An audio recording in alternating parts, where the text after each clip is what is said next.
এবং কোনোভাবে এই পুলব্যাক করার সুযোগ তাদেরকে দেওয়া যাবে না। সীমান্তে আমরা দেখছি যে পশ্চিমবঙ্গের উগ্রবাদী উগ্র হিন্দুত্ববাদীরা ক্ষমতায় আসার পর থেকে সীমান্ত হত্যা বেড়ে গেছে। তারা ঘোষণা দিচ্ছে যে পুলব্যাক করবে তারা, কিন্তু আমরা আজকেও আমি স্বরাষ্ট্রমন্ত্রী দেখলাম তিনি সেখানেও এই বিষয় নিয়ে তিনি বলছেন এটা ভারতের অভ্যন্তরীণ বিষয়।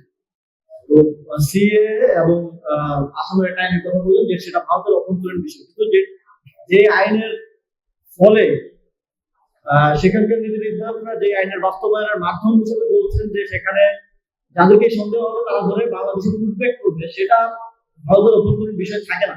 যখন বাংলাদেশে পুলব্যাক করার বিষয়টা আছে, এটা বাংলাদেশের বিষয় হয়ে যায়, এটা একটা ইন্টারন্যাশনাল কনসার্ন, ন্যাশনাল একটা কনসার্ন হয়ে যায় আমাদের জন্য।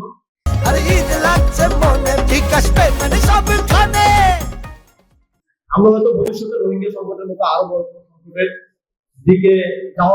দিকে যাচ্ছি।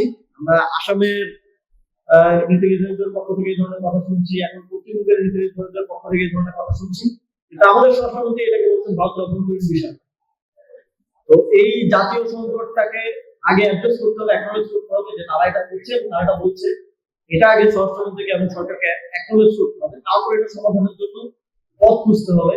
এবং কোনোভাবে এই পুলব্যাক করার সুযোগ তাদেরকে দেওয়া যাবে না। আপনারা হয়তো সবাই অবগত হচ্ছেন, প্রায় 90 লাখ ভোটার তালিকা থেকে 90 লাখ মানুষকে পশ্চিমবঙ্গে বাদ দেওয়া হয়েছে। তারা যদি মনে করে যে এই 90 লাখ পশ্চিমবঙ্গের নাগরিক না, তাহলে তারা কি 90 লাখকেই বাংলাদেশে পুলব্যাক করবে কিনা, এটাও কিন্তু একটা সংখ্যা তৈরি করে আমাদের মধ্যে।